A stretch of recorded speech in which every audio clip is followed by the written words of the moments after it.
they thought they were going to prison. In 1961, Yan Rokotov and his partners stood in a Moscow courtroom, convicted of illegal currency trading. It was serious, but manageable. A long sentence, maybe 15 years. They had beaten the system for years. This was the risk they always knew might come. Then something unheard of happened. While their case was still unfolding, the Soviet government changed the law. Overnight, currency speculation, what they were already convicted of, was suddenly punishable by death. And the new law didn't apply only to future crimes. It applied to them. Rokotov and his partners were dragged back into court. Death by firing squad, no appeal, no mercy. The message was clear.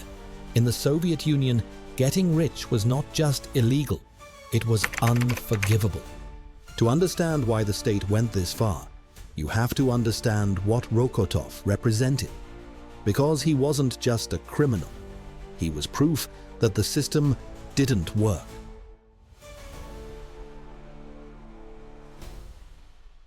The Soviet economy was built on control.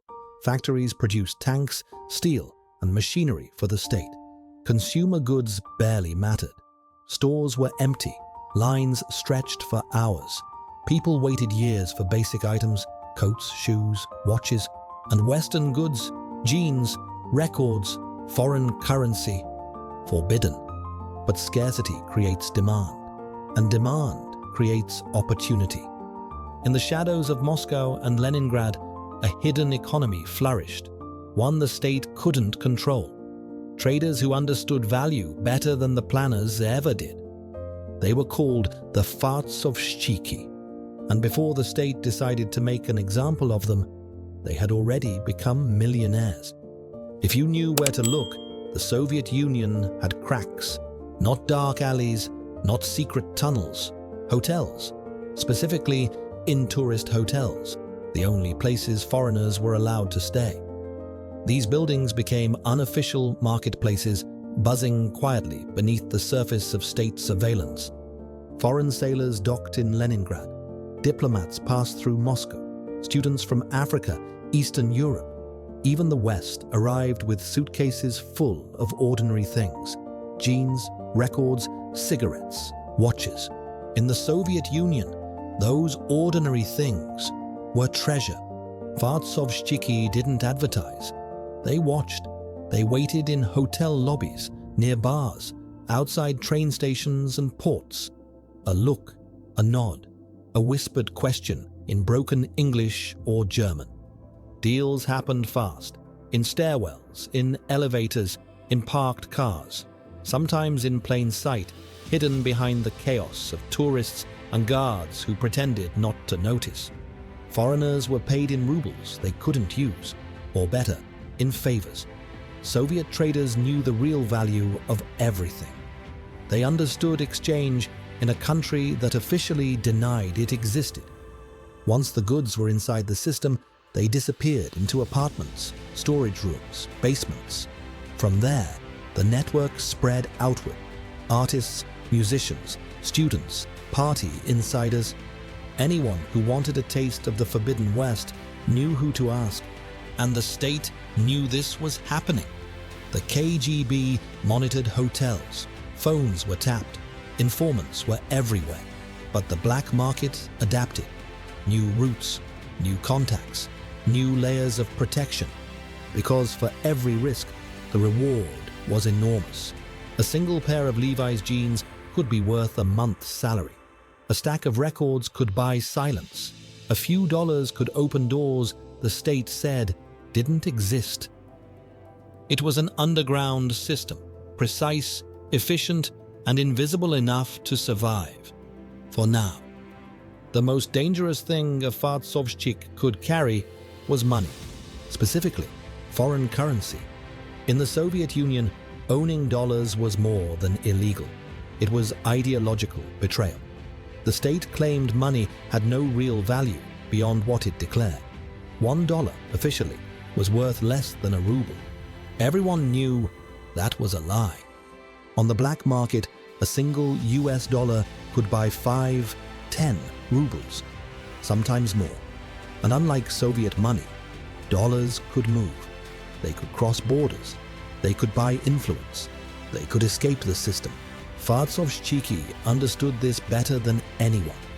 They bought currency from diplomats, sailors, tourists, people who wanted rubles for their stay, or favors they couldn't officially buy. The traders hid dollars in books, coat linings, false walls. Some swallowed rolled bills to pass checkpoints. Currency wasn't just profit, it was power.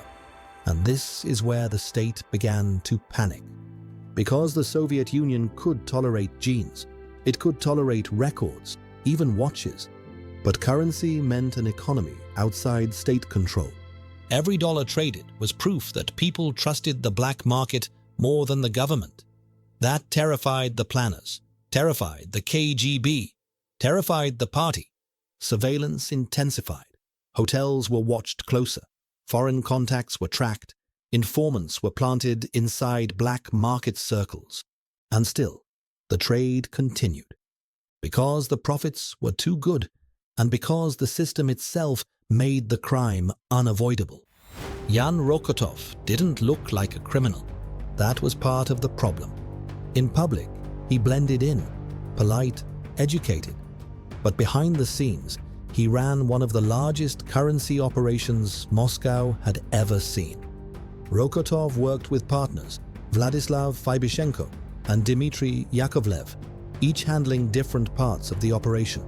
Couriers moved cash. Contacts inside hotels flagged foreign arrivals.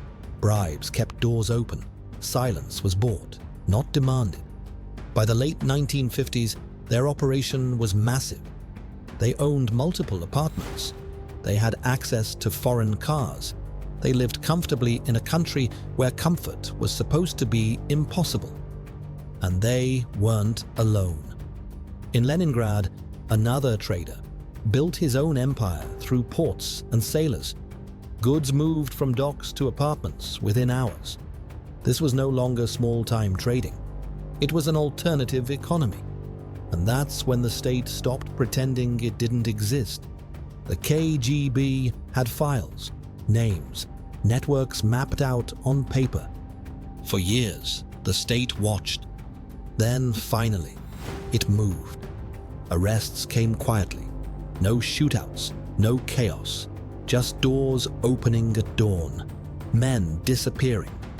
The system hadn't failed to notice them. It had been waiting. When the trial began, it followed the rules.